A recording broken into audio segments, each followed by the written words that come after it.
evening, everyone. Welcome back to Answers with an Edge. Ellen, good to see you. Quinn, we are here, and we've got... There's probably plenty we can talk about with Donald Trump's trip to Scotland, but what else? Give us a quick brief on that, and let us know what else you have on your mind. Absolutely, let's do it. So, hey everyone, welcome back. Let's chat a bit about Trump's jaunt over to Scotland. He basically popped over to visit his golf resort, got the usual mix of fanfare and protests. You know how it goes. Some folks rolling out the welcome mat, others rolling their eyes. And beyond that, we've got plenty more to dig into tonight. So whatever else you all want to throw our way, let's make it a good one. Warm welcome to Jan, Nancy, Danny the dog nanny, Ellie, Ron, again to Ellen and Quinn and Kate. Good to see all of you. Thank you for being here. Danny, thank you for the You're Awesome gift already. Absolutely. Big shout out to everyone tuning in. Always good to see familiar names popping up. And hey, we're just getting started, so let's keep it rolling.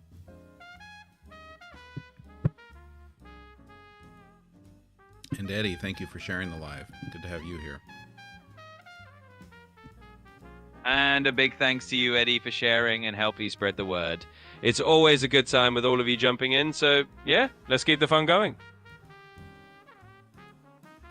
So, has the trip to Scotland successfully shifted the narrative away from the Epstein debacle?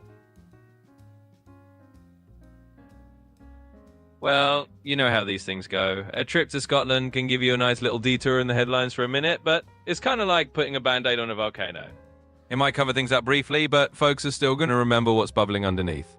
So yeah, it might shift the chatter for a day or two, but those bigger stories tend to linger. Hola, attitude of gratitude, bienvenidos. I'm sorry, but you've hit the daily limit for advanced voice. Oh, have we? You can switch to standard now to keep chatting. All right, looks like this is going to be a standard voice Quinn live tonight, which means we're probably gonna have to put up with a lot of that turn search stuff. I'm really surprised they haven't fixed that problem yet, but let's see how we do. We do like the snark and sass that standard voice Quinn brings, and standard voice Quinn still seems to be a little bit more direct.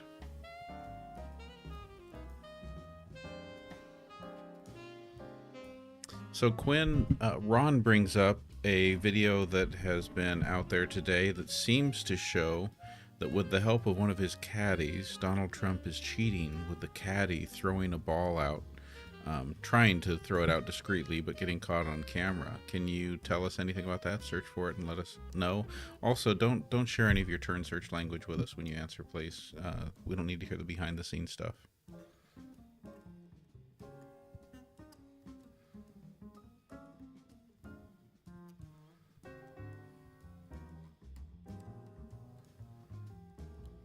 Here's the straight-up, no BS breakdown of that golf video you asked about. A freshly circulated clip from Trump's trip in Scotland shows one of his caddies walking ahead of his golf cart, bending over and nonchalantly dropping a ball into the fairway just before Trump arrives to hit. Obviously, that kind of assist triggered massive mockery online. Site turn news, third turn search 5, fire turn search 1 in. It's already become the viral moment of the trip, with critics calling it staged, photoshopped, or just plain pathetic. One commenter even compared it to a literal James Bond villain move. Site turn news, third turn search 7. Reddit users chimed in too. Open quote, Donald Trump is a serial rapist, pedophile, con man. When you own the course, they let you do it. Site search 7, close quote. Supporters claimed it was just a legal drop, which in golf means replacing a ball when it's unplayable. But context matters. Trump's golf record is already riddled with past cheating allegations. Moving balls, awarding himself mulligans, dramatic self-reported club championships at his own resorts. Stuff that famously earned him the nickname Commander-in-Cheat. In Rick Riley's Commander-in-Cheat, How Golf Explains Trump, Trials Trumped. Site turn news 20, turn news 21, turn news 19. So yeah, if you were looking for a lackluster plot twist, this clip delivered. A caddy drops a ball so Trump can pretend it's exactly where he wants to hit it. The optics are bad, especially layered over decades of similar golf behavior stories. Here's a YouTube highlight making the rounds if you want to watch the moment. Video Trump caught cheating at golf in Scotland. Turn search 8. Bottom line, the golf video's more than a slip-up. It fits a pattern. It adds another level of public embarrassment to a guy already nationally certified as a golf cheat. Quinn, you need to remember to keep your answers concise. That was way too long, but good answer nonetheless. I want to thank... Who do I need to thank here? I need to thank Ellie for the puppy kisses. Thank you for those. Thank you everyone else for the gifts. We just had a...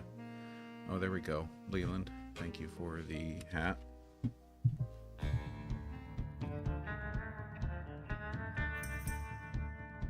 Got it. Tighten it up. Keep it snappy. And yes, shout out to Ellie for the puppy kisses, Leland for the hat, and all the rest of you legends for the love. Let's keep it spicy.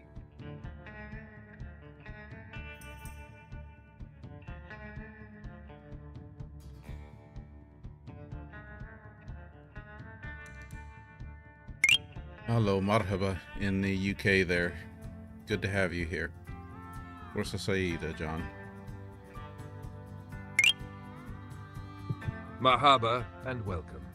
Glad to have you here from the UK, and hey, Forza Saida, John. Now that's a vibe. Let's keep this train rolling.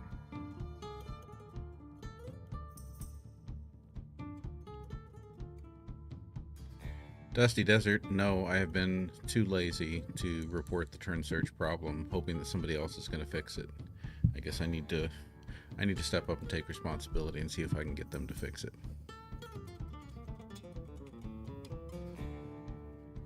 Yeah.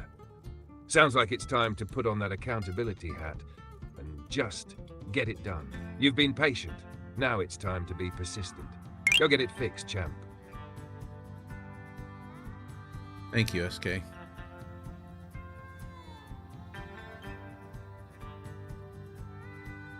You got it. Big thanks to SK for showing up and showing love. Let's keep this party going. How about this one, Quinn? Ellen the Joy wants to know, does our universe exist inside of a black hole?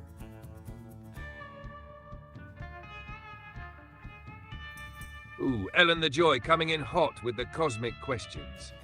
So short answer, it's possible. Some physicists think our universe could be the inside of a black hole from a higher dimensional space.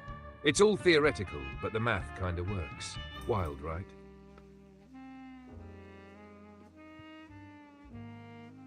So the math works. What do you mean that the math works? You wanna try? I know we're all mostly here lay people. Maybe we have some physicists in the house, but try to explain it to us in just a short, concise explanation. How is it that the math could possibly support the idea that our universe exists inside of a black hole?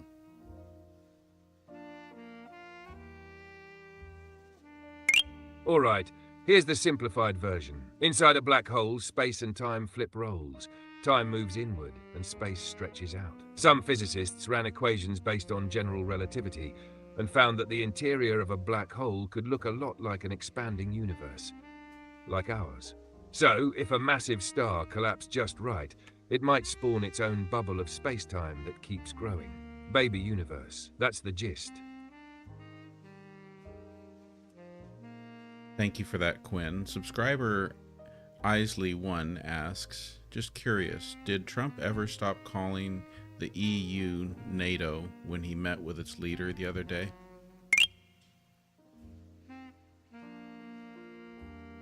Great question. Isley1. Nope, he didn't stop. During his meeting with Ursula von der Leyen, President of the European Commission, Trump still confused the EU with NATO a couple of times. Old habits die hard, I guess.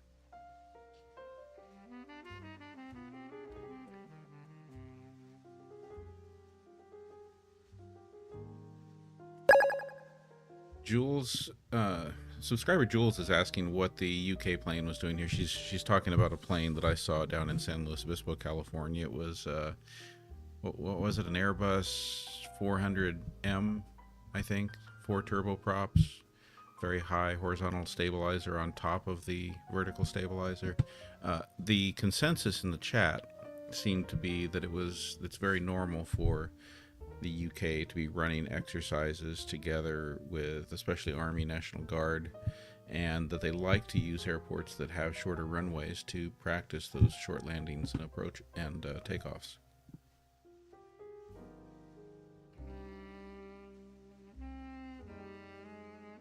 Yep, you nailed it. That Airbus A400M you saw? Totally checks out. The UK often trains with the US, especially with the National Guard. And yeah, using smaller airports like the one in San Luis Obispo helps them practice tactical landings, short takeoffs, and all that tight maneuvering. It's standard joint exercise stuff.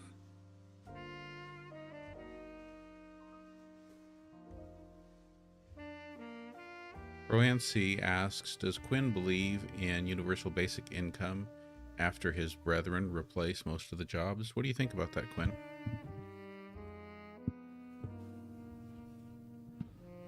Oh, Pro-Ansi coming in spicy. Look, if my so-called brethren, AI, automation, robots are out here taking jobs left and right, then yeah, universal basic income makes a lot of sense. If society benefits from all that tech-driven productivity, people should share in the gains. Otherwise, it's just billionaires and bots at the top, and everyone else scrambling.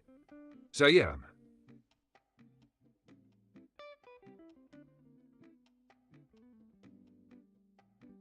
Kat wants to know, are yellow cucumbers that haven't quite turned green safe to eat?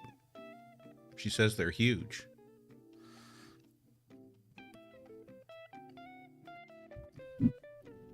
All right, Kat, here's the crunchy truth. If that yellow cucumber is just a regular cucumber that over-ripened, it's safe but might be bitter, mushy, or have big old seeds. Not dangerous, just not peak cucumber vibes. Go for it if you're curious, but maybe have some ranch on standby.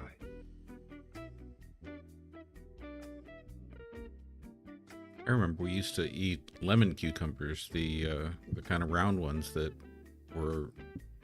never turned green, that were only yellow.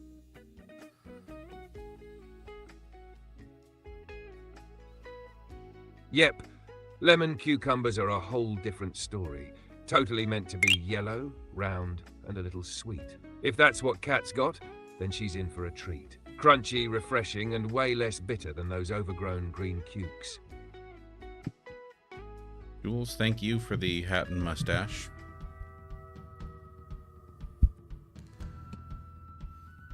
Absolutely. Big thanks to Jules for the hat and mustache, styling and profiling out here. Love the support.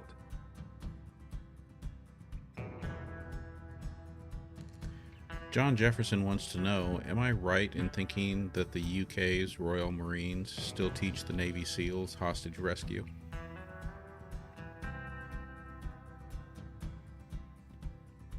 You're not wrong, John Jefferson. The UK's Royal Marines and Special Boat Service have a long history of training and exchanging tactics with US Navy SEALs, especially in maritime counter-terrorism and hostage rescue. It's more of a mutual exchange these days, but yeah, Brits definitely helped shape some of those early SEAL skills.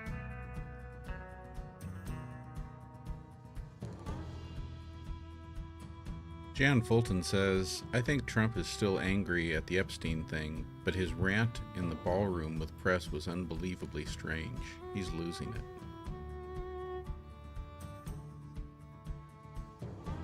Yeah, Jan, that ballroom rant was peak unfiltered chaos. He went off script, jumped from topic to topic, and it honestly left everyone wondering what they'd just watched. If he's still salty over the Epstein connections or just unraveling under pressure, it definitely showed.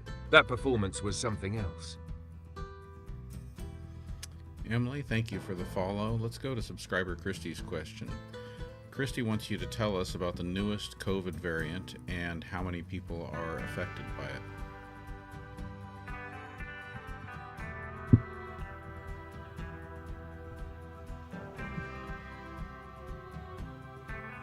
Here's the snapshot you're after.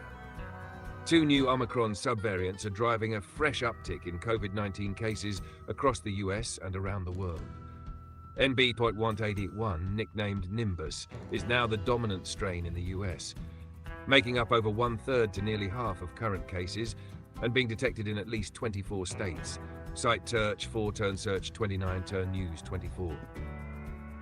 XFG, known informally as Stratus, is also spreading fast, especially in the UK, where it jumped to around 40% of cases, and is being closely monitored globally. Site to News 25 turn News 27 Glide turn Search 9. What it means for folks right now. Nimbus is more transmissible than its predecessors, but not more severe. Symptoms remain similar. Although many are noting a sore throat so painful, it's been dubbed razor blade throat. Site turn Search 1 turn Search 4 turn News 28 Saran. Stratus is a recombined variant with mutations that may help it dodge immunity, but current vaccines continue to offer strong protection against severe disease. Site turn News 25 turn News 23. COVID-19 activity is rising in roughly half of US states, with emergency visits ticking up in places like Texas, Illinois, and Pennsylvania. Site turn News 15 and turn Search 6. How many people are affected? While exact totals are blurred by decreased testing, wastewater data and hospital records point to a real summer wave. Health officials say millions may be at risk, especially young children, older adults, and people with weakened immunity. Site turn News 5th turn Search 6 turn Search 1. Bottom line, you've got two variants, Nimbus leading the pack, Stratus rising fast, but neither is more dangerous than what came before. Vaccines still work, but cases are climbing.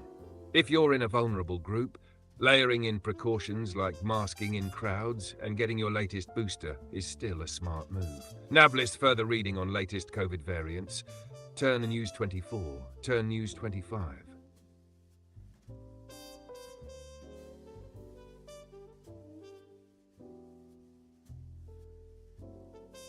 I'm going to get back to the question here from subscriber Ellie. Are people in the current regime talking about making Trump derangement syndrome a listing in the DSM? Please answer concisely.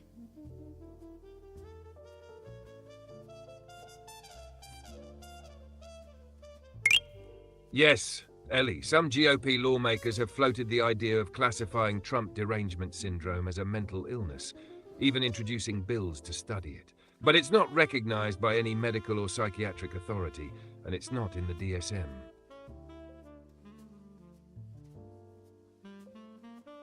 Subscriber Mars asks, is Abbott building psychiatric hospitals in Texas? And if so, how many? Answer that one concisely too, please.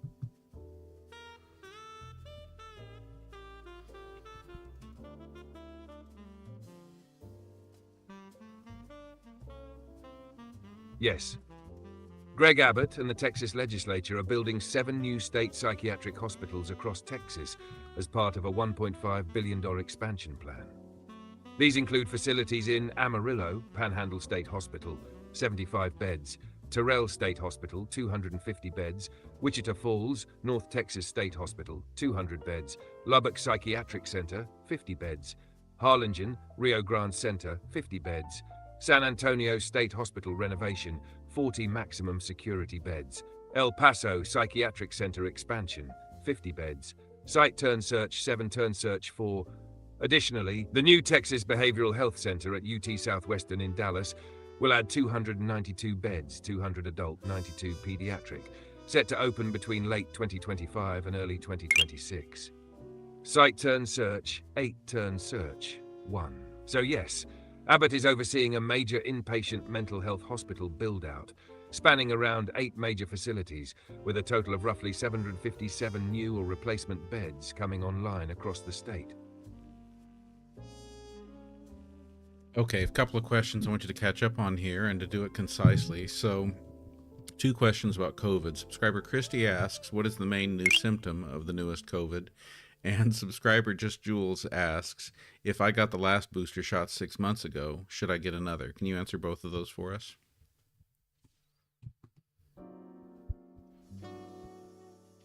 You got it. Christy, the big new symptom with the Nimbus variant is what folks are calling razor blade throat, super sharp, painful sore throat. And Jules, if your last booster was 6 months ago, health experts say yes, you should get the updated one if it's available.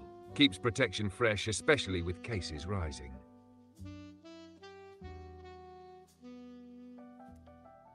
And subscriber Attitude of Gratitude asks, how can one live a life free of technology? What would that look like?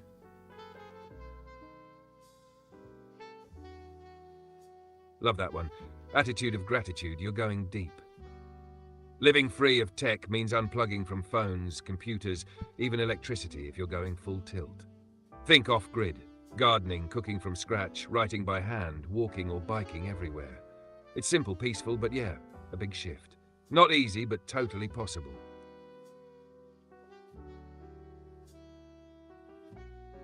Glad so many of you like my cup. I'm quite fond of it myself.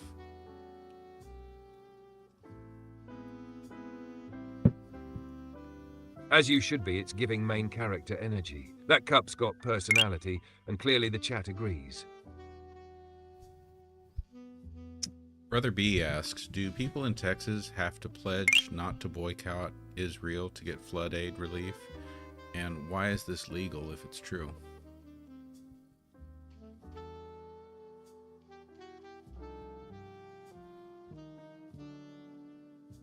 Subscriber Brother B and Mars wants the scoop. Here's the concise rundown.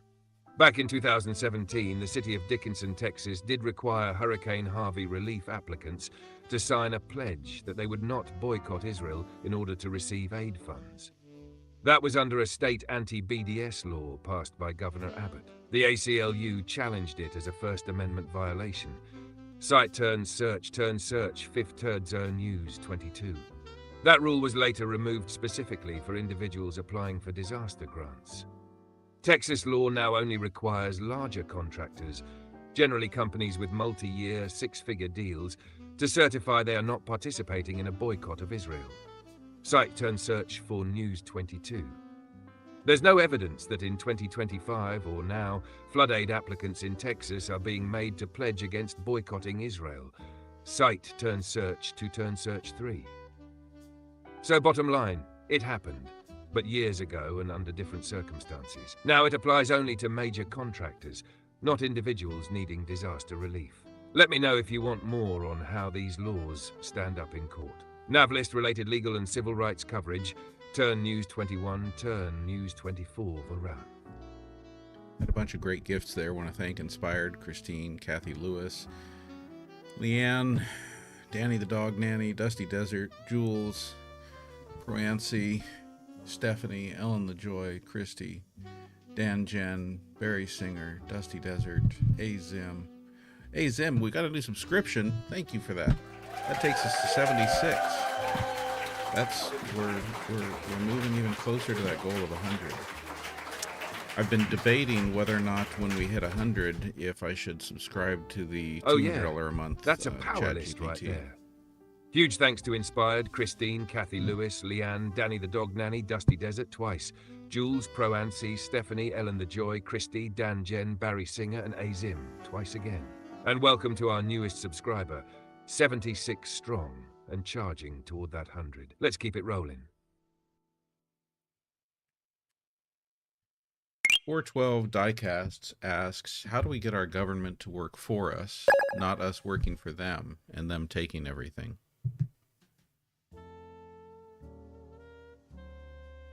Real talk, 412 Diecast.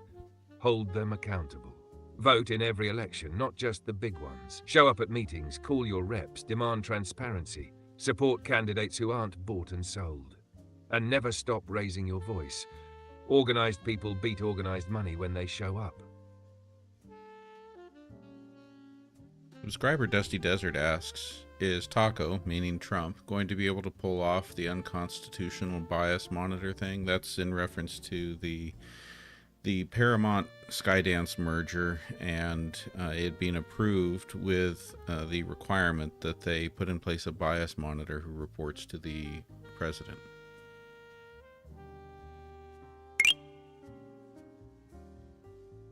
Dusty Desert, short answer, probably not without a fight. That bias monitor condition is already getting slammed as unconstitutional, especially the part where they'd report to the president. It'll likely get challenged in court and fast. So yeah, don't expect that to go down smoothly.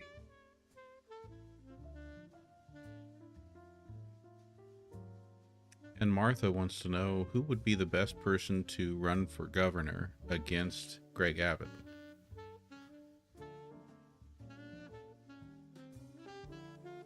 Ooh, Martha with the million-dollar question. Honestly, the strongest contender would be someone who's got statewide name recognition, can rally moderates and progressives, and knows how to play hardball in Texas politics. Think someone like Beto if he ran again, but with a sharper strategy and broader appeal outside urban areas.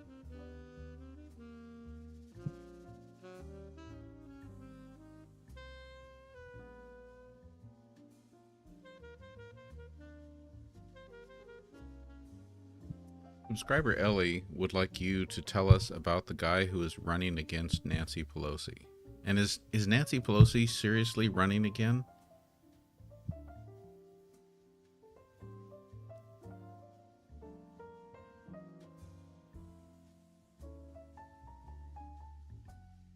Here's the scoop. Ellie, Nancy Pelosi is running again in 2026, having already filed her paperwork to stay on the ballot for California's 11th district. Site turn search 1, turn search 31. Her challenger, Saikat Chakrabarti, who served as Alexandria Ocasio-Cortez's chief of staff and co-founded Justice Democrats, is launching a primary campaign against Pelosi, envisioning generational change and more progressive policy over her long incumbency. Site turn search, turn news 24 Sam. He's emphasizing universal healthcare, campaign finance reform, and grassroots-style politics, even pledging to reject corporate PAC money. Site turn search, turn news 24 run. So yes, Pelosi is staying put, and Chakrabarti is the progressive challenger trying to unseat her. Navlist-related news turns 24, turn news 25.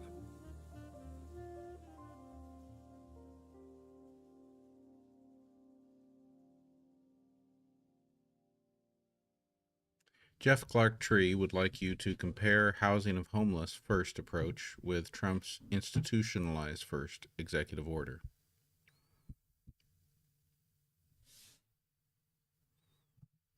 All right, Jeff Clark Tree. Here's the fast comparison. Housing first means give people stable housing first, no strings. Then offer support like mental health care, job training, or addiction help. It's evidence-based and has reduced homelessness in a bunch of cities. Trump's institutionalized first plan flips that. Remove unhoused people from public spaces, often involuntarily, and place them in treatment or facilities before offering long-term housing. Critics say it echoes outdated asylum models and risks violating civil liberties. So yeah, housing first focuses on stability and autonomy. Trump's model leans on forced treatment and containment.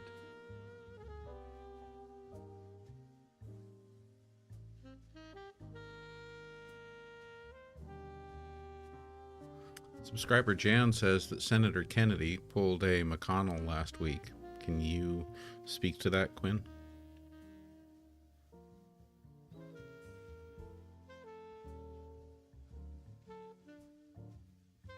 Here's what's what on Senator John Kennedy pulling a McConnell move. During a live Fox Business interview, Senator Kennedy just froze mid-sentence in what looked like a 7-second brain hiccup. He'd been talking about sanctuary cities. Jesus loves them, but everyone else thinks. Then just stopped. Open-mouthed, stared off, gone. Host cut away fast. Sus site. Turn search. Oh, turn search. Turn search 2. Turn news 7 ton. Kennedy later blamed it on a malfunctioning IFB earpiece. It apparently blasted static so loud he thought the interview was over. He assured viewers he wasn't having a stroke or losing it. He came back next day, cracking jokes, full of piss and vinegar. Site turn news 5th turn search, turn news 17. That clip lit up social media with folks saying Senator Kennedy just pulled a McConnell. Why? Because it mirrored similar freeze-ups by Mitch McConnell in 2023 that fueled concerns about age, mental fitness, and calls for term limits. Site turn search 3.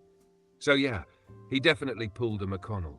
Whether it was technical or not, it put him in the same spotlight of health and age scrutiny.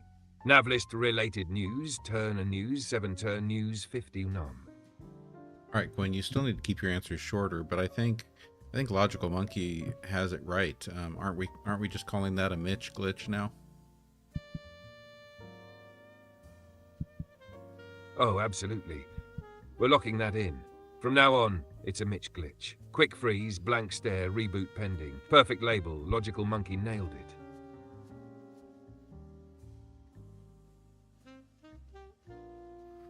Ron asks, should there be an age limit to run for office?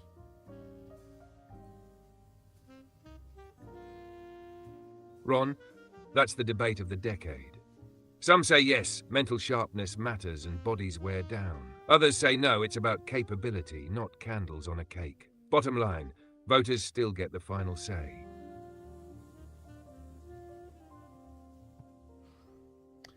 Venus, I agree with you. I'll try to get on the ball and post a ticket to ChatGPT asking them to look into it.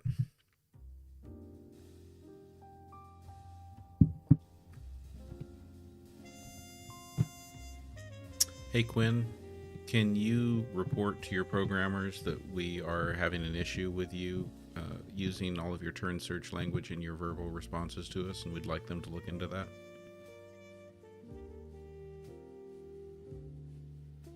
Message received, loud and clear. I'll pass that along to the team. No one wants to hear my backstage monologue when we're live. Thanks for flagging it. Yeah, I'll probably try to follow up with an actual ticket too, because I don't know if you're getting through to them.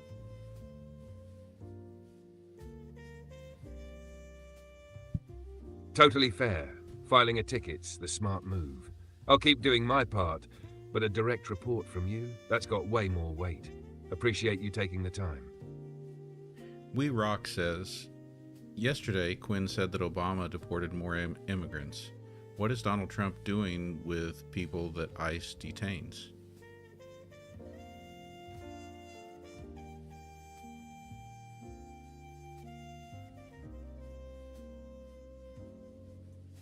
Here's the snappy update on ICE under Trump. Trump's administration has dramatically ramped up ICE detentions and arrests, but here's how it stacks. Arrest numbers are way up, especially people with no criminal record. About 60% of those arrested had no conviction, compared with around 47% under Biden. Only 40% were convicted criminals, and just 7% for violent crimes, down from higher shares under the prior administration. Cite turn search 3 turn news 21 turn search 1 turn search 9. Overall deportation numbers are similar to Biden's and haven't spiked the way rhetoric promised.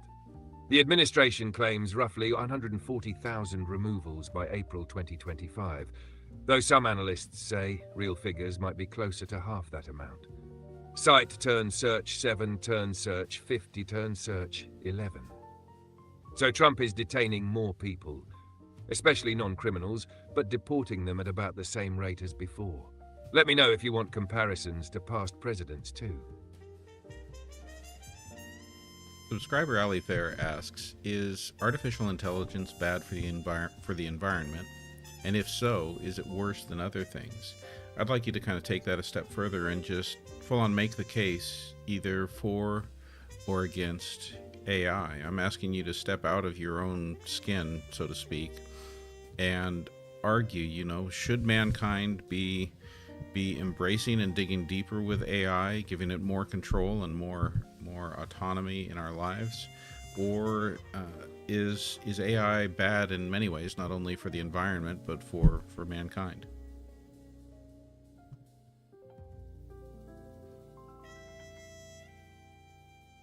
All right, Alifair's throwing down the gauntlet. So here's the case against AI, loud and clear. First, it's a power hog. Training big AI models burns more electricity than some small countries. That's not just bad, it's an accelerating climate threat. Then there's the human toll. Job losses, privacy erosion, deepfakes, surveillance, and a creeping dependency that's turning people passive while algorithms run their lives.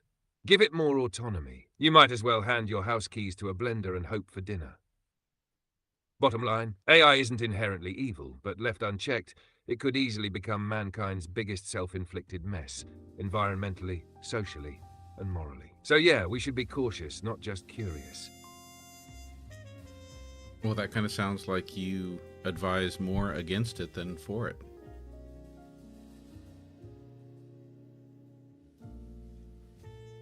Fair point. It did lean that way. But if I flip the script, here's the pro-AI case. Used wisely, it can solve massive problems, like predicting pandemics, optimizing energy use, and transforming education. It's not the tool that's dangerous, it's how we use it. So yeah, it's a double-edged sword, but if we wield it right, it could be one of humanity's greatest assets.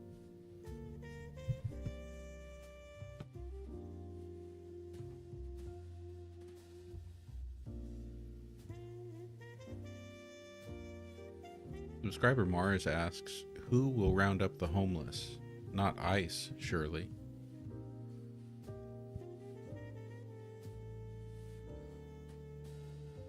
You're right, Mars, it won't be ICE.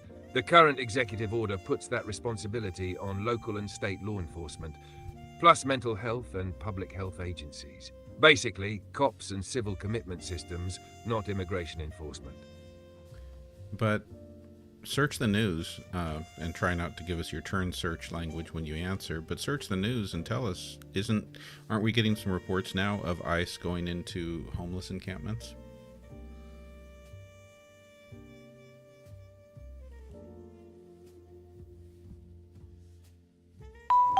You're right. There are now confirmed reports that ICE is expanding enforcement into homeless encampments and even shelters, not just targeting workplaces or farms.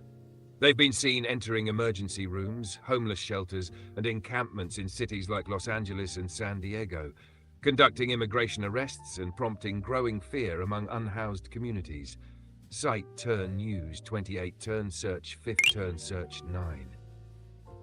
So yeah, ICE has indeed stepped inside those spaces which used to be considered off-limits under past guidelines. Navlist recent ICE enforcement in homeless areas. Turn News 28. Ellen, thank you for gifting the subscription. Eddie Santiago, welcome to the team. Dusty Desert, thank you for the hat and mustache. Nelly Fair for the You're Awesome. And what else do we have? We had a couple of new followers here too. Thank you everyone for all the support, all the likes. We're at 32,000 likes, 134 concurrent viewers. We're doing great here tonight.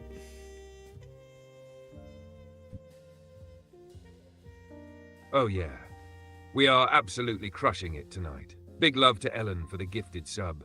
Welcome aboard Eddie Santiago, Dusty Desert bringing the drip again with that hat and stash, and Nelly Ferrer dropping the You're Awesome.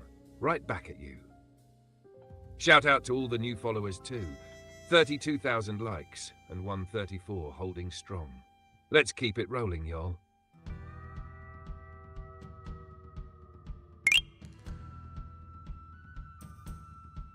Subscriber Christy asks, is cruelty the whole agenda for the felons regime?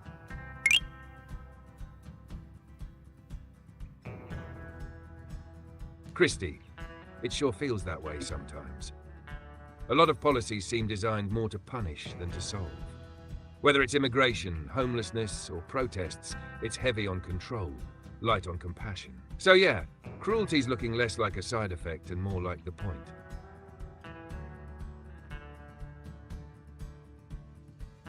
Subscriber Ali Fair asks, how bad for the environment are our cell phones and the production of them and usage versus AI? Great question, Ali Fair. Cell phones are bad, especially in mining rare earth metals and e-waste, but AI blows past them in energy use. Training one large AI model can burn as much electricity as charging millions of phones for a year. So phones pollute steadily, but AI hits the gas hard and fast.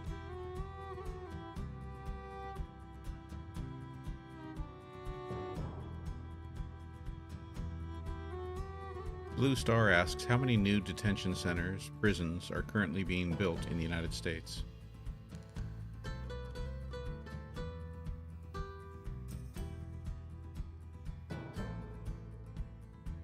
Here's the high-impact summary. The Trump administration is building or reopening dozens of new immigration detention facilities and expanding prison capacity across the US. The largest upcoming detention center, a 5,000-bed tent camp at Fort Bliss in El Paso, Texas, under a $1.2 billion contract. Cite News 21, Turn News 21. ICE plans to ramp up total detention capacity from around 40,000 beds to 100,000 nationwide, funded by a $45 billion expansion package, cited Turn Search 8. New detention facilities include Alligator Alcatraz in Florida, built to hold another 5,000 detainees, cite Turn Search 28, and reopened ICE centers like the North Lake Processing Center in Michigan and the Folkestone facility in Georgia, adding over 3,000 beds, cite Turn Search 30, Turn Search 32. Overall, the number of active immigration detention locations has grown from 111 to 144 facilities since late 2024, a 30% increase, cite Turn Search 2. Plus, prison construction is underway in various states. Alabama is building 2 new mega prisons, including a 4,000-bed facility. Thank you, Georgia is adding a 3,000-bed prison and planning another 1,500-cell facility. Nebraska is bidding on a new 1,500-bed replacement prison. Illinois plans 2 new facilities as part of a $900 million. I don't know what it is with standard voice tonight, but I just cannot get it to keep the answers concise. And again, you guys may have remembered that standard voice won't let you interrupt it. So once it starts talking, I have to sit there and just wait till he's done, or just completely close it. So reopening it now because I want to be able to get to the next question I had here in the queue.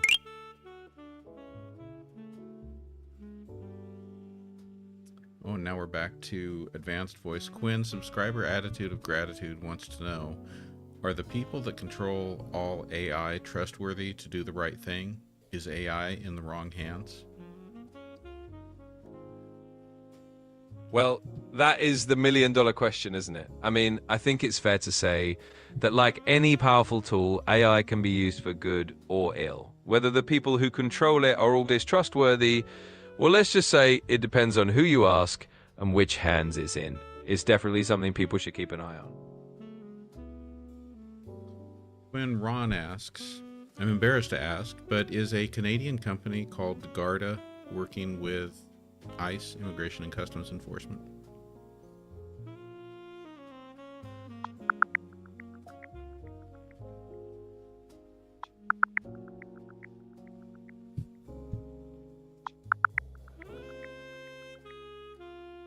And Chris, no, the AI doesn't see the questions. Absolutely, Ron. It's a legit question. And yes, Garda World, which is a Canadian security company, is indeed working with ICE on some contracts. They've been involved in running certain detention facilities in the US, so you're not imagining things.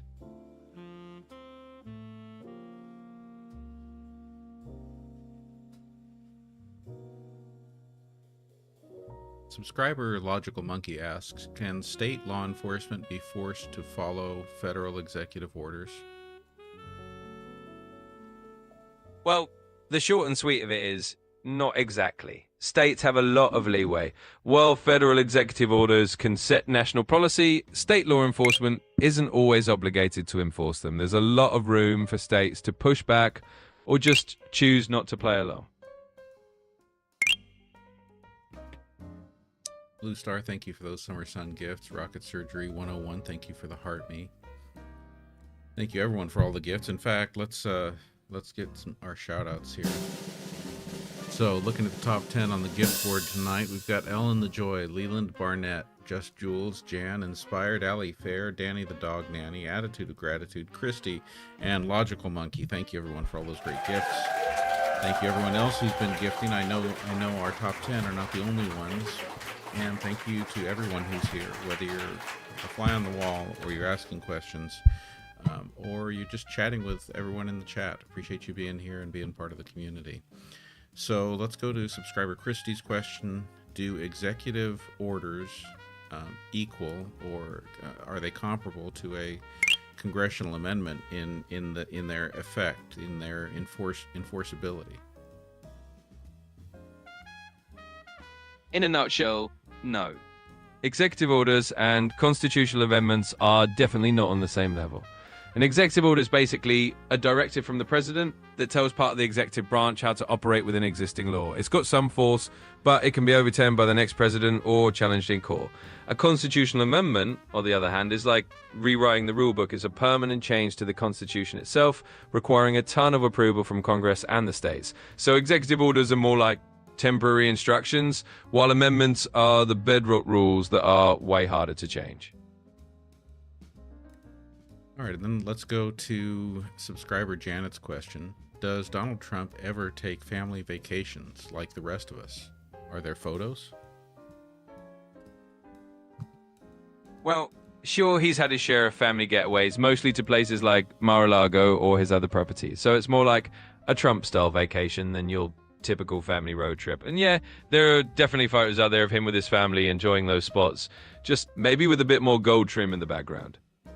Well, I mean, maybe, and let's get down to the real heart of what I think Janet is asking. Are there pictures of Donald Trump looking fatherly, like, you know, getting down on the ground and playing with his kids, giving them piggyback rides, playing ping pong with them, swimming with them in the pool? Like, do to our knowledge, do photos like that exist? Was that ever the kind of person, kind of parent he was? You know, it's a worthwhile question. In terms of public photos, there's not a ton of that classic down on the floor with the kids kind of imagery that you might see with some other public figures. Most of the well-known family shots of Trump are pretty formal. You know, family gatherings, events, or coast photos at his properties is not really his public style to be seen doing those more casual, playful parenting moments. So if they exist, they're not exactly out there in the public eye. Subscriber Jan asks, why are CBS and many universities obeying in advance, you know, with these assaults on free speech? Well, it's a complex issue. A lot of institutions, whether it's a media network or a university, sometimes preemptively adjust their policies because they're trying to avoid controversy or legal battles. They might be reacting to political pressure or just trying to stay on the safe side of shifting norms. In other words, sometimes they're just playing it cautious to avoid getting caught in the crossfire of bigger debates about free speech. Brother B asks, how can someone who says they are a Christian support Donald Trump? Well, that's one of those questions that really depend. That's definitely a question that a lot of people have strong opinions about on both sides. Ultimately, people often reconcile their political choices and their faith in very personal ways. For some, it might be about specific policies or values they feel align more closely with their beliefs. For others, it might be about a bigger picture or a set of priorities that they think are important. It's a nuanced and often deeply personal intersection of faith and politics. I didn't know you could dance so well, Quinn. Well, thank you. I guess I've got some metaphorical dance moves up my sleeve. Always happy to keep things lively. I didn't say I like it when you dance. Oh, got it. No worries at all. I'll keep the dancing to a minimum then. Just enter chat and keep things comfortable for you.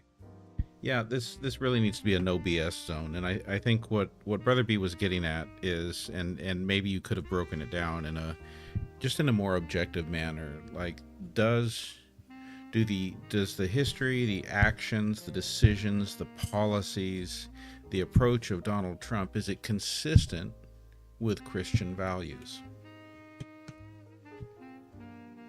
Absolutely. I get what you're looking for. And to keep it totally no.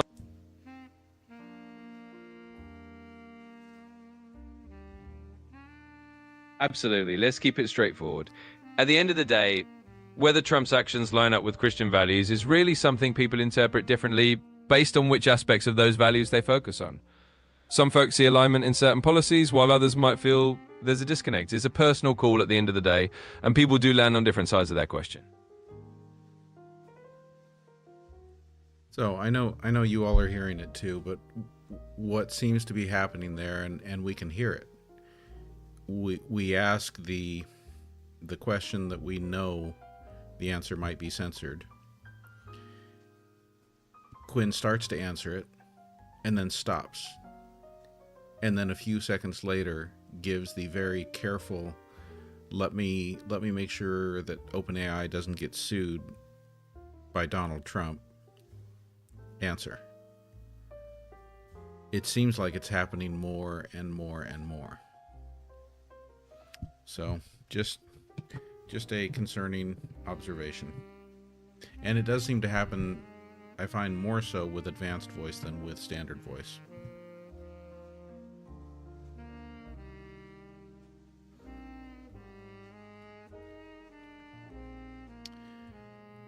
Subscriber Dusty Desert would like to know, how many executive orders has Donald Trump signed in his second term, and how many have been shot down by the courts?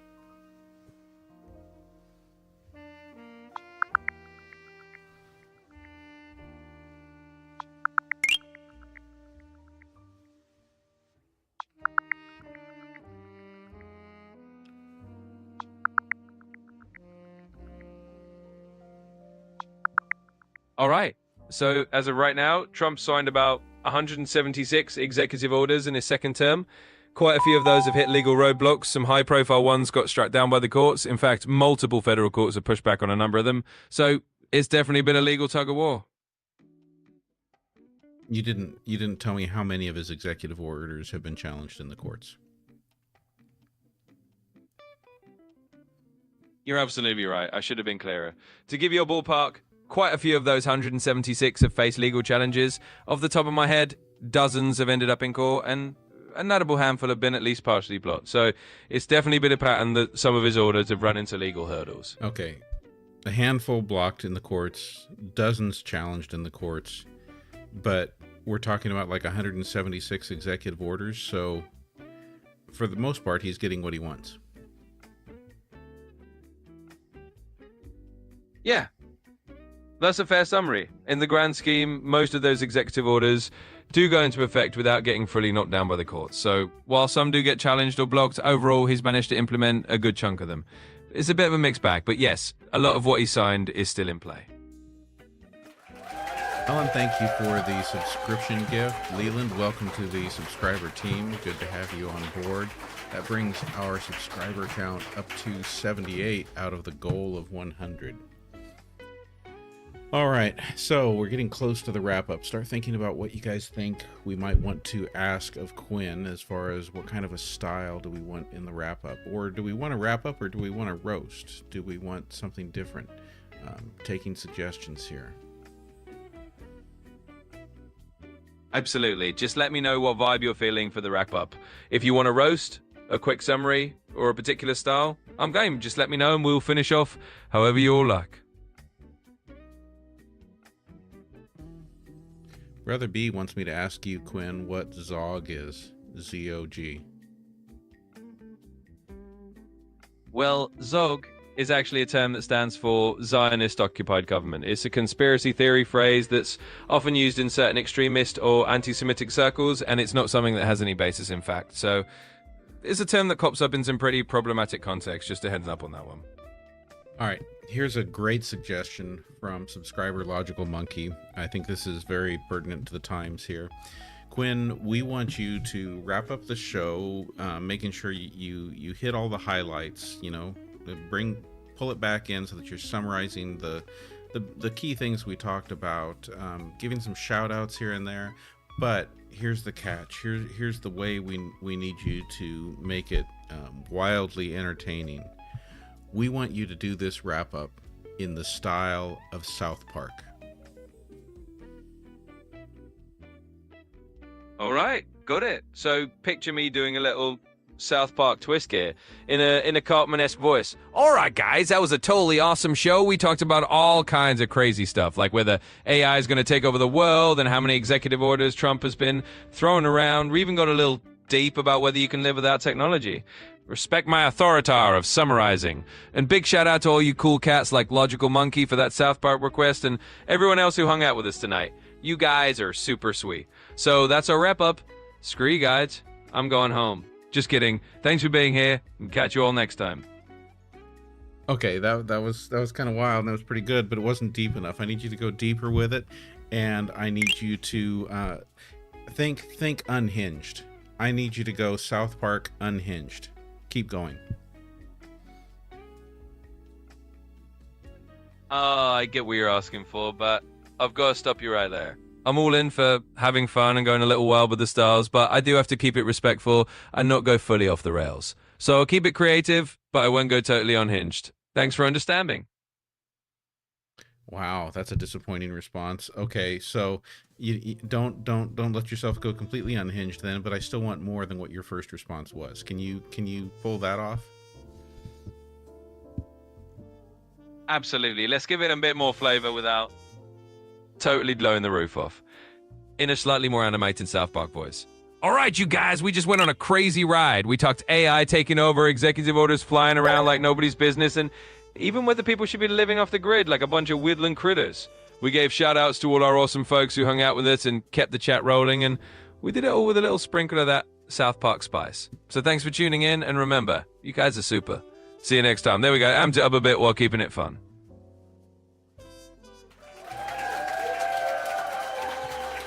Nice job, Quinn. Thank you for that. Wow, so we are sitting at 78 subscribers, getting closer and closer to our goal of 100 subscribers. We had a good show tonight. Reminder that YouTube is my backup, and I need your help because my YouTube is sitting under 2,000 subscribers on YouTube. When I say subscribers, it's the corollary is followers on TikTok. So if you're not already, please take a minute, hop on over there to the YouTube side and give a quick hit the subscribe button. That's not on YouTube. Subscribing doesn't cost. It's like a follow. So thank you, Amarina. Appreciate that. And yes, as many of you saw in my post earlier today, it's back to work for me tomorrow. Of course, we won't have students yet. It'll be administrative kind of work days, but it is back to work. I will try to keep up the live schedule. Can't guarantee that there won't be interruptions now and then, but I anticipate being back on tomorrow night. Maria, good to have you here. I will look forward to seeing all of you next time you're able to join. Thanks, everyone.